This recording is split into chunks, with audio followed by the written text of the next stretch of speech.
Hello दोस्तों, welcome back to my channel. अगर आपने अभी तक मेरे चैनल को सब्सक्राइब नहीं किया है तो जल्दी से मेरे चैनल को सब्सक्राइब कर दें। एपिसोड 4 की शुरुआत में शियन बिजनेस ट्रिप पर जाते हुए अपनी कंपनी की लाइव स्ट्रीम देख रहा होता है। अब जूजिंग ग्रुप को दिखाया जाता है। जूजिंग ग्रुप का यांकी बैंक और दूसरे बैंक के साथ एक ज्वाइंट लोन एग्रीमेंट चल रहा होता है। मिस वे जो के इस ग्रुप की चेयरवुमन होती है, वो मिस्टर साओ से कहती है कि आपको हेशंग पर नजर रखनी होगी। मिस वे कहती है कि आप सब लोग मेरे और डायरेक्टर गेन के रिलेशन को जानते हैं, इसलिए ये मिस्टर साओ से कहते हैं कि आपको ये काम करना होगा। मिस्टर साओ कहते हैं कि ठीक है। मिस वे कहती है कि मैंने सुना है कि हेडक्वार्टर्स ने यांग को हायर किया है। मिस्टर साओ कहते हैं कि आप उस पर भरोसा कर सकती हैं, वो मेरी जूनियर थी। अब यांग घर पर होती तो ये बार बार अपने फोन को चेक कर रही होती है। इसे जब मालूम होता है कि अवार्ड शियन की कंपनी को मिला है तो ये बहुत खुश हो जाती है। यांग शियन को कंग्रेचुलेशंस का मैसेज करती है और कहती है कि मैं तुम्हारी ट्रॉफी देखना चाहती हूँ। इसके साथ ही यांग इसको वीडियो कॉल कर लेती है।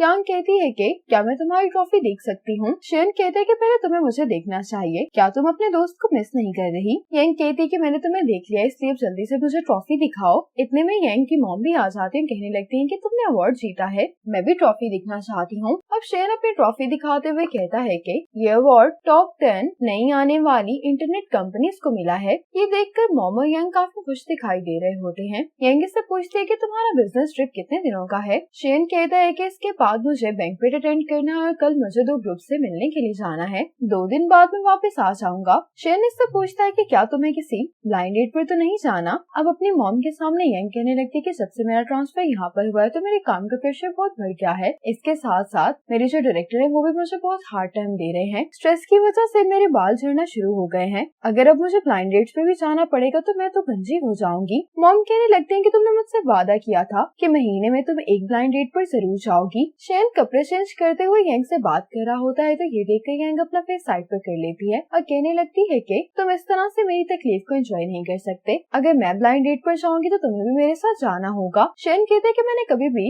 एक्स्ट्रास को हायर करने के लिए किसी को इस तरह से बात करते हुए नहीं देखा। यांग इस बात का जवाब नहीं देती। शियन कहता है कि अब मुझे जाना है, ये कहकर ये वीडियो कॉल बंद कर देता है। जैसे वीडियो कॉल बंद होती है तो यांग अपने आप से कहने लगती है कि मुझे कुछ अजीब सा महसूस हो रहा है। अब जैसे ही शिंगनीना अपनी कार में बैठने वाली होती तो यहाँ पर एक फोटोग्राफर शिंगनीना की पिक्चर्स खींचने लगता है। शिंगनीना बड़ी मुश्किल से अपना फेस छुपाते हुए कार में बैठ जाती है तो उसकी असिस्टेंट कहने लगती है कि इसी हुडी वाले आदमी को मैंने लास्ट मीटिंग में भी देखा था। शिंगनीना हैरान होते हुए कहती है कि इसको मेरे घर का एड्रेस कैसे मालूम हुआ, ये खतरनाक है, तो मैनेजर से कहकर इसकी पुलिस में रिपोर्ट करवाओ। अब चंग को दिखाया जाता है जिसको एक पार्सल मिलता है। इस पार्सल के अंदर ग्लासेस होती हैं। चंग ये ग्लासेस लगाकर किसी से बात करने लगता है, कहता है कि मैं जब इसको टेस्ट कर लूंगा तो डेटा लैब भिजवा दूंगा। अब शिंगनीना शियन की कंपनी आ रही होती है तो लिफ्ट में चंग भी आ जाता है। शिंगनीना की नजर इसकी ब्लैक हुडी पर पड़ती है और इसको लगता है कि शायद ये वही फोटोग्राफर है, इसलिए पीछे जाकर खड़ी हो जाती है। चंग इन ग्लासेस को टेस्ट कर रहा होता है। पीछे जो पोस्टर लगा होता है चंग उसकी पिक्चर खींचता है तो शिंगनीना इससे कहने लगती है कि तुम जल्दी से वो फोटो डिलीट कर दो, लेकिन चंग इसकी बातों को इग्नोर कर रहा होता है। शिंगनीना इसका एम्प्लॉय कार्ड देखते हुए कहती है कि तुमने मेरा पीछा करने की खातिर फेक कार्ड भी बनवा लिया है। शिंगनीना इसे बोले जा रही होती है लेकिन चंग इसकी किसी भी बात का जवाब नहीं देता और लिफ्ट से बाहर आ जाता है। शिंगनीना जब इसको रोकने की कोशिश करती है तो ये ग्लासेस नीचे गिर जाते हैं। शिंगनीना कहती है कि फोटो डिलीट कर दो तो चंग कहता है कि ये टूट गया है। शिंगनीना कहती है कि मैं तुम्हें इसके पैसे दे दूंगी, लेकिन मैंने पुलिस को कॉल कर दिया कि तुम मुझे स्टॉक करते हुए यहाँ तक आ गए हो। इतने में शियन की कंपनी का एक एम्प्लॉय चंग के पास आता है तो ये देखकर शिंगनीना एम्बैरेस हो जाती है। ये चंग से कहता है कि ये ग्लासेस तो बहुत कूल लग रहे हैं तो चंग कहता है कि ये VR ग्लासेस हैं। कि लड़का कहता है कि ग्लासेस टूट कैसे गए तो चंग कहता है कि किसी का दिमाग सही से काम नहीं करता, इसीलिए ग्लासेस टूट गए हैं। ये बात सुनकर शिंगनीना को गुस्सा आता है। शिंगनीना इसके पीछे आती है, पूछती है कि क्या तुम वाकई में यहाँ पर काम करते हो तो चंग कहता है कि क्या ये कोई जुर्म है तो शिंगनीना इसको कहती है कि मुझे गलतफहमी हो गई थी, सुबह से एक लड़का मुझे स्टॉक कर रहा था और उसकी ड्रेसिंग भी बिल्कुल तुम्हारे जैसी थी। चंग कहता है कि क्या इस तरह के कपड़े पहनना कोई जुर्म है। शिंगनीना कहती है कि मैं तुम्हें ये ग्लासेस खरीद दूंगी तो चंग कहता है कि ये मार्केट से नहीं मिलते, ये कहकर ये चला जाता है। अब मैनेजर शिंगनीना से कहती है कि तुम मिस्टर चंग के साथ क्या कर रही थी। शिंगनीना ये बात सुनकर बहुत हैरान होती है कि ये भी इस कंपनी का पार्टनर है। आज शियन बिजनेस ट्रिप से वापस आ जाता है। मॉम इसको कहती है कि ये पैकेज तुम्हें यंग ने भेजा है। यंग ने इसको टैंजरीन पील भिजवाए होते हैं देखकर शियन खुश हो जाता है। मॉम शियन को बताती है कि मैं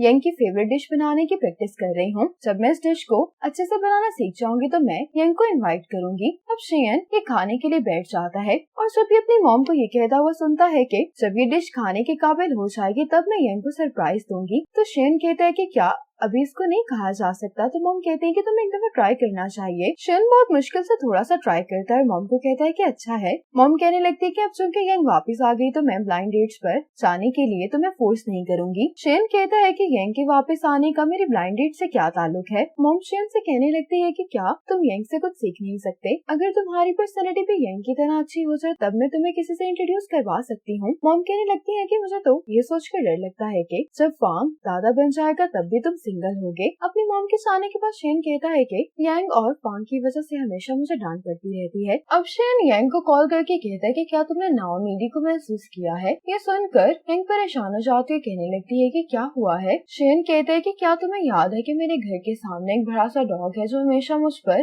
भौंकता है? यंग कहती है कि क्या उसने तुम्हें काट लिया है? शेन कहता है कि उसने वो गिफ्ट खराब कर दिया जो मैंने तुम्हारे लिए प्रिपेयर किया था। तो मुझे कम्फर्ट करने के लिए क्या तुम हनी केक मुझे दे सकती हो जो तुम्हें बहुत पसंद है? यंग को ये सुनकर गुस्सा आ रहा होता है, कहती है कि ये किस किस्म की लॉजिक है, उसने मेरा गिफ्ट खराब किया है और मैं ही तुम्हें केक की ट्रीट भी दूं, तुम्हें अब सोच आना चाहिए। तो शेन कहता है कि मैं तुम्हारे घर के बाहर खड़ा हूँ। अब यंग इससे मिलने के लिए बाहर आ जाती है। शेन कहता है कि तुम मुझे ट्रीट नहीं देना चाहती तो कोई बात नहीं, मैं ही तुम्हें ट्रीट दे देता हूँ। यंग देखते तो इसमें इसका फेवरेट केक होता है। इतने में ही शेन को कॉल आ जाती है। शेन कॉल पर बात करते हुए कहता है कि बैक सीट में तुम्हारे लिए कुछ है, तुम जाकर देख लो। यंग इस फोटो को देखकर हैरान हो रही होती है। यंग शेन से पूछने लगती है कि ये तो हम हैं। यंग कहता है कि तुम सही समझी हो, इस तस्वीर पर जो साइन होते हैं। शेन उसकी तरफ इशारा करता है। ये देखकर यंग बहुत हैरान हो जाती है और कहती है कि इसकी पेंटिंग्स तो बेचने के लिए नहीं होती। शेन कहता है कि एक दफा मैंने इसकी मदद की थी, उसी के बदले में उसने मुझे अपनी ये पेंटिंग दी है। यंग कहती है कि इसको देखकर मैं इमोशनल हो रही हूँ। अब यंग कार से लिपस्टिक निकाल कर पूछने लगती है कि ये किस लिए। शेन कहता है कि उसने मेरी वजह से तुम्हारा स्प्रे और